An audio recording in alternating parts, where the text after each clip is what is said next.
మరి కొత్త సంవత్సరం ప్రారంభమైంది. రాజకీయ నాయకులకి మరి జోష్తో ప్రారంభమవుతున్నటువంటి ఈ సంవత్సరం ఎవరు షాక్ ఇవ్వబోతున్నారు? ప్రజలే ఇవ్వబోతున్నారా, లేకపోతే ఎవరి కోటలు బద్దలు కాబోతున్నాయి? అది చర్చిద్దాం. మనతో పాటు జాయిన్ అయ్యారు ప్రముఖ రాజకీయ విశ్లేషకులు అంకమరావు గారు, టీడీపీ నుంచి AP Telugu Yuvatha commercial cell general secretary Kalapala Kiran Chowdary గారు, ఏపీ జనసేన నుంచి స్పోక్స్ పర్సన్ అలాగే అడ్వకేట్ గాది వెంకటేశ్వరరావు గారు. ముగ్గురికి స్వాగతం అండి.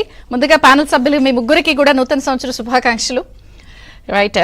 సో అంకమరావు గారు, మీతో ప్రారంభిస్తాను. కొత్త ఏడాదిలో కొత్త డిబేట్, తొలి డిబేట్ ఇదే కాబట్టి కొత్తదనం మనం కూడా ఇద్దాము. సో రెగ్యులర్ ప్యాటర్న్ లో కాకుండా ఈ నిజంగా ఈ డిబేట్ ద్వారా ప్రజలకు కూడా ఒక కొత్తదనం కనపడాలి, మనలో ఏదో కొత్త విషయాలు చెప్తున్నారు అని. సో ప్రారంభం అయిపోయింది కాబట్టి 3 నెలలే ఉన్న ఎన్నికలు, ఎవరి పరిస్థితి ఏంటనేది నేను చెప్పున్నాను. మరి ప్రజలు ఎవరికి షాక్ ఇస్తారు? ఎందుకంటే ఇవాళ నుంచి కూడా కొత్తగా పెన్షన్ ఇవ్వడానికి అధికార పార్టీ రెడీ అవుతోంది. ఒకళ్ళలో జోష్ ఉంది, ఒకళ్ళు కోట్ల బద్దలు అవుతున్న పరిస్థితి. ఎట్లా ఉండొచ్చు ఇక్కడి నుంచి రాజకీయం? ముందుగా విజయ్ సుందరి గారు, మీకు ఏబిఎన్ యాజమాన్యానికి, చూస్తున్నటువంటి ఏబిఎన్ వీక్షకులందరికీ, అలాగే పెద్దలు గాదే వెంకటేశ్వరరావు గారికి, మిత్రుడు కిరణ్ చౌదరికి, అందరికి కూడా ఆంగ్ల నూతన సంవత్సర శుభాకాంక్షలు. కొత్త సంవత్సరంలో ప్రారంభం జరుగుతుంది. అందరికీ మేలు జరగాలని, ఆంధ్ర రాష్ట్రంలో ప్రస్తుతం ఉన్న పరిస్థితులను దృష్టిలో పెట్టుకుంటే ఆంధ్ర రాష్ట్రం యొక్క పురోగతికి తిరిగి ఆంధ్ర రాష్ట్రం గాడిలో పెట్టాలి అనే ఆలోచనతో ఉన్న ప్రజలకి మంచి జరుగుతుందని, మీ ఆకాంక్షలు నెరవేరుతాయని నేను మనస్ఫూర్తిగా భావిస్తున్నానండి. ఇక మీరు చెప్పారు మేడం, ఈరోజు కొత్తగా మనం చెప్పుకోవాల్సింది ఏం లేదు.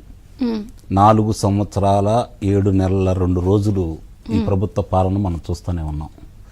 ఎన్నో ఆశలతోటి 2 విషయాలు మీకు ముందుగా చెబుతాను మేడం. సహజంగా దేశవ్యాప్తంగా కావచ్చు, ప్రపంచవ్యాప్తంగా కావచ్చు, ముగ్గురు ఎన్నికల్లో ప్రభావితం చూపిస్తారు. ముఖ్యంగా యువత, తర్వాత మహిళ, ఆ తర్వాత రైతు. వీళ్ళు ముగ్గురు అసంతృప్తిగా ఉంటే వీళ్ళతో పాటు ఉద్యోగస్తులు. కానీ ఈ ముగ్గురు పాత్ర చాలా గణనీయమైనది. ప్రభుత్వాలను దించాలన్నా, తిరిగి ప్రభుత్వాలను నిలబెట్టాలన్నా వీళ్ళ యొక్క పాత్ర చాలా గణనీయంగా ఉంటుంది. ఇక్కడ మన ఆంధ్ర రాష్ట్రానికి, విభజిత ఆంధ్ర రాష్ట్రానికి సంబంధించి 2014లో ఆ రోజు ప్రజలందరూ కూడా అనుభవజ్ఞుడు, గతంలో ఎంతో కొంత అభివృద్ధి చేసినటువంటి చంద్రబాబు నాయుడు గారు తిరిగి అధికారంలోకి వస్తే మన రాష్ట్రం బాగుంటుందన్న ఉద్దేశంతో, దానికి పెద్ద మనసుతోటి ఆ రోజు నాకు అనుభవం కావాలి, ఎన్నికల్లో నేను పోటీ చేయాలన్న ఆలోచన నాకు లేదు, అనుభవజ్ఞుడు ఈ రాష్ట్రానికి కావాలని చెప్పని జనసేన అధినేత పవన్ కళ్యాణ్ గారు మద్దతు ఇవ్వటం, వాళ్ళు 108 స్థానాల్లో విజయం సాధించటం, గాడిని పెట్టడం. ఇక్కడ ఒక్క విషయం తిరిగి మళ్ళీ మన ఆంధ్ర రాష్ట్ర యొక్క పూర్వపరాలు ఏంటి కనుక మనం పరిశీలించుకుంటా ఉంటే, 2014కు ముందు మన ఆంధ్ర రాష్ట్రం అప్పులతోటి ప్రారంభమైంది. ఇప్పటికీ అప్పులు ఉన్నాయి, అది వేరే విషయం. 12 లక్షల కోట్లు చేరింది. అది ఇప్పుడు ప్రారంభమైంది. ఆ ప్రారంభమైన సందర్భంలో రాష్ట్రానికి ఏం చేయాలి, రాష్ట్ర పురోగతికి ఏం సాధించాలి అనే ఉద్దేశంతో ఆనాటి ప్రభుత్వం అంటే ప్రాంతాల వారీగా చూసుకొని ఏ ప్రాంతంలో ఏ పరిశ్రమలు రావాలి, లేకపోతే వ్యవసాయ ఆధారం ఉన్నటువంటి ప్రాంతాలు ఏంటి, ఇవన్నింటినీ కూడా గుర్తించేసి వాటిని ప్రోత్సహించే విధంగా ముందుకెళ్ళటం కూడా జరిగిందనేది మాత్రం వాస్తవం. కాకపోతే ఇక్కడ జరిగినటువంటి చిన్న ఇబ్బందికరమైన పరిణామం ఏంటంటే, ఎవరన్నా ఉన్నారనుకోండి, చేసింది చెప్పుకోవాలి, ప్రజలకు తెలియజేయాలి. ఎదుటి వాళ్ళు అబండాలు వేసేటప్పుడు దాన్ని తిప్పికొట్టగలిగే సామర్థ్యం కూడా కావాలి. అప్పుడే ప్రజల్లోకి నిజమా అబద్ధం అనే చర్చ వచ్చిన తర్వాత నిజంగా వాళ్ళు అభివృద్ధి చేస్తే దానికి ఫలితాలు వస్తాయి. కానీ మేము చేసింది ప్రజలకు తెలుసు కదా, మేము గనక ప్రత్యేకంగా చెప్పుకోవాల్సిన పనే ఉంది అని చెప్పని భావించినందువల్లే ఆంధ్ర రాష్ట్రానికి నష్టం జరిగింది. తెలుగుదేశం పార్టీకి నష్టం జరిగింది అయితే నేనేం భావించట్లేదు. ఎందుకంటే చంద్రబాబు నాయుడు గారికి ఈ పదవి ఏం కొత్త కాదు కదా, కొత్తగా ఆయన మీదకి వచ్చి కిరీటం అంటూ ఏమీ లేదు కదా. కానీ ఈరోజు 5 సంవత్సరాల్లో ఆంధ్ర రాష్ట్ర ప్రజలు ఏ విధంగా ఎంత అన్యాయం అయిపోయారనేది చాలా విస్పష్టంగా మనకు కనపడతానే ఉంది. ఒక వర్గం కాదండి, ఈరోజు చూసుకుంటా ఉంటే అంగన్వాడీలు రోడ్డు మీదకి రావడం కూడా జరిగింది. మరి అదే అంగన్వాడీలకి తెలుగుదేశం ప్రభుత్వం 5,700 రూపాయలు వాళ్ళకి పెంచి 4,800 ఉన్నటువంటి దాన్ని 10,500 చేసింది. మరి ఈ రోజు వాళ్ళు రోడ్డు మీదకి వచ్చారు. వీళ్ళు పెంచింది ఈ ప్రభుత్వం, అది రెండు విడతలుగా తెలుగుదేశం ప్రభుత్వం చేసింది. కానీ ఈ ప్రభుత్వం వచ్చిన తర్వాత 1000 రూపాయలు మాత్రం పెంచడం కూడా జరుగుతుంది. ఈ రోజు వాళ్ళు వచ్చారు, వాళ్ళ గురించి చాలా తక్కువగా అంచనా వేస్తుంది ఈ ప్రభుత్వం. ఇప్పుడు వాళ్ళు ఎవరైతే వాలంటరీ వ్యవస్థను నమ్ముకున్నారో వాళ్ళకంటే కూడా ఎక్కువగా ప్రజల మధ్యకి వెళ్ళేసి, ముఖ్యంగా మహిళల దగ్గరికి వెళ్ళేసి, మరి వాళ్ళందరికీ సంబంధించిన పౌష్టికాహారం సంబంధించి అన్ని చూసుకునేది వీళ్ళే కదా. కాబట్టి వీళ్ళని చాలా తక్కువ అంచనా వేస్తున్నారు. ఈ రోజు వాళ్ళు రోడ్డు మీదకి ఎందుకు వచ్చారు అంటే 4 సంవత్సరాల కాల పరిమితిలో గత 2 సంవత్సరాలు కోవిడ్ వల్ల తీసేస్తే మిగిలిన అన్ని కూడా ఒక రకమైన భయానక వాతావరణాన్ని సృష్టించింది ఈ ప్రభుత్వం. అటు అచ్చెన్నాయుడు గారు కావచ్చు, కోన రవికుమార్ గారు కావచ్చు, కొల్లు రవీంద్ర గారు కావచ్చు, ఇప్పుడు చంద్రబాబు నాయుడు గారు కూడా. ఇప్పుడు కాకపోతే ఇక్కడ చేసిన ఒక మంచి పని ఏంటంటే జగన్మోహన్ రెడ్డి గారు, తెలుగుదేశం వాళ్ళు కూడా దీన్ని ఆయన కృతజ్ఞతలు తెలియజేసుకోవాలి.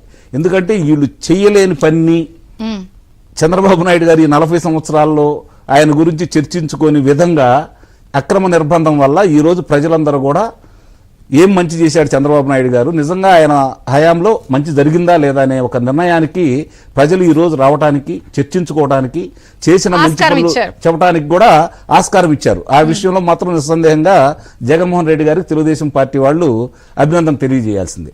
కాకపోతే ఇప్పుడు ఉన్నటువంటి పరిస్థితి ఏందంటే ఈరోజు చంద్రబాబు నాయుడు గారు చేసిన పనులే కాకుండా ప్రశ్నించే తత్వంతో సుపరిపాలన రావాలి, జనం ప్రశ్నించే విధానం పెరగాలి, నేను అధికారం కంటే ముఖ్యం కూడా జనం చైతన్యవంతులు కావాలి అని చెప్పిన పవన్ కళ్యాణ్ గారు బయలుదేరిన విధానం కూడా ఈ రోజు మంచి విధానం, ప్రశంసనీయం, చాలా అందుట్లో చాలా అభినందనీయం కూడా ఆయన్ని. అందుట్లో ఈ రోజు నూతన సంవత్సరం వారికి కూడా శుభాకాంక్షలు తెలియజేస్తున్నాను. ఇప్పుడు ఈ జరుగుతున్న పరిణామాలు కనుక ఒకసారి చూసుకుంటా ఉంటే చంద్రబాబు నాయుడికి జరిగిన అన్యాయాన్ని, ఆయనకు జరిగిన అన్యాయాన్ని ఎమ్మెల్యే స్పందించేసి వచ్చేసి ఈ రాష్ట్రంలో జరుగుతున్నటువంటి ఈ యొక్క అవినీతి పరిపాలనని, ఈ రాక్షస పాలనని అంతమొందించాలంటే ఏకైక మార్గం మన ఇద్దరం కలిసి వెళ్ళాలి, ఒక్క ఓట్లు కూడా చేరకూడదు. అంటే ఇక్కడ ఇంకోటి ఆలోచించుకోండి, వాళ్ళిద్దరు ఆలోచిస్తుంది కూడా అధికారం గురించి కాదు, భవిష్యత్తులో 175 నియోజకవర్గాల్లో కనీసం 2 అంకెల స్థానాలు రాకూడదనే కృతనిశ్చయంతో వాళ్ళు ముందుకెళ్తున్నారు. దానికి కారణం ఏందయ్యా అంటే వాళ్ళు రేపు పొద్దున్న తిరిగి మళ్ళీ వీళ్ళు అధికారంలోకి రాకూడనంత దెబ్బతీయాలనే తలంపుతో వాళ్ళు ఉన్నారు. వాస్తవంగా చూసుకుంటే 23 స్థానాలకే పరిమితమైన తెలుగుదేశం పార్టీ, 1 స్థానం సంపాదించిన జనసేన పార్టీ అంత గొప్ప వాళ్ళకి ఆధిక్యత ఇచ్చిన తర్వాత 151 స్థానాలు 22 మంది లోక్సభ సభ్యులను వాళ్ళకి ఇచ్చిన తర్వాత వాళ్ళు ఆంధ్ర రాష్ట్రానికి సంబంధించిన అమరావతిలో అభివృద్ధికి కావాల్సినటువంటి నిధులు సమకూర్చే విధంగా తయారు చేసిన గని మాత్రం అది. దాన్ని అట్టిపెట్టుకొని కూడా ఈ రోజు అతను అస్యవ్యస్త పాలనతో, అరాచక పాలనతో, ఒక కులం కాదు, ఒక మతం కాదు, ఒక ప్రాంతాన్ని కాదు, 3 రాజధానులు అన్నారు. కులం చూడడం, మతం చూడడం అంటే ఎవరిని చూడడం అనేది ఇప్పుడు అందరినీ, ఇప్పుడు అతను ఏం చేశాడంటే ఒక కమ్మ కులాన్ని అడ్డం పెట్టుకొని ఆ కమ్మ కులం భుజం మీద తుపాకీ పెట్టేసి అన్ని కులాలని సర్వనాశనం చేశారు, అందరు వ్యాపారాలని సర్వనాశనం చేశారు. ఈ రోజు రాష్ట్రంలో ఈ వ్యాపారం బాగుందని కానీ, ఈ కులం సంతోషంగా ఉందని కానీ ఏ రోజు ఎవరు కూడా మాట్లాడుకోలేని పరిస్థితి ఈ రోజు చాలా స్పష్టంగా కల్పించారు. ఇక చూసుకుంటే మేడం ఇక్కడ రెండు అంశాలు కూడా మనం చూసుకోవాలి. తెలుగుదేశం పార్టీని ఏ విధంగా అతను దెబ్బతీశాడనే దాని గురించి కూడా మనం చూసుకుంటా ఉంటే, ముఖ్యంగా తెలుగుదేశం పార్టీ ఒక కులానికి, ఒక ప్రాంతానికో సంబంధించింది కాదు. అత్యధికులు బీసీలు భుజాన్ని వేసుకున్నారు మొట్టమొదటి నుంచి కూడా. ఆ బీసీ వర్గాలను దూరం చేసే విషయంలో విజయం సాధించాడు. ఎందుకు సాధించాడు అంటే కొత్త అభ్యర్థులు బీసీ కులాల్లో ఎక్కడెక్కడ ఉండాలందరం కూడా తీసుకొచ్చేసి వీళ్ళకి నేను పెద్దపీట వేస్తున్నాను అనే ఉద్దేశంతో అతను ప్రాజెక్ట్ చేశాడు. ఆ విషయంలో చూసుకుంటా ఉంటే నిజంగా ఈ రోజు ఏం జరిగింది ఒకసారి కనుక మనం చూసుకుంటా ఉంటే, బీసీలకు వచ్చేతలికి ఆ రోజు 4,20,000 మంది పైకి రుణాల కోసం అని చెప్పని వాళ్ళకి 2,700 కోట్ల రూపాయలు కూడా తెలుగుదేశం ప్రభుత్వం రుణాలు ఇవ్వడం కూడా జరిగింది. రమారమి బీసీలకి 13 భవనాలు నిర్మించారండి. అలాగే కమ్యూనిటీ హాల్స్కు సంబంధించి 1,100 పైన బీసీలకి ఇవ్వడం కూడా జరిగింది. వారికి విదేశాల్లో చదువుకునే అవకాశం కల్పించారు. బెస్ట్ అవైలబుల్ స్కూల్స్ ద్వారా విద్యను ప్రోత్సహించడమే కాకుండా విదేశాల్లోకి వెళ్ళి చదువుకునే విద్యార్థులకు ఎస్సీలు కావచ్చు, బీసీలు కావచ్చు, లేకపోతే అగ్రవర్ణాలు కావచ్చు, వీళ్ళందరూ కూడా విదేశాల్లో చదువుకోవాలని యూనివర్సిటీలకు వెళితే ఆ యూనివర్సిటీలో వీళ్ళు వెళ్ళేతలికి 10 లక్షల రూపాయలు ప్రభుత్వం చెల్లించేసి ఇక్కడ నుంచి వెళ్ళిన విద్యార్థులకి ప్రభుత్వమే భరాయించి వాళ్ళ ఉన్నతికి తోడ్పడిందండి.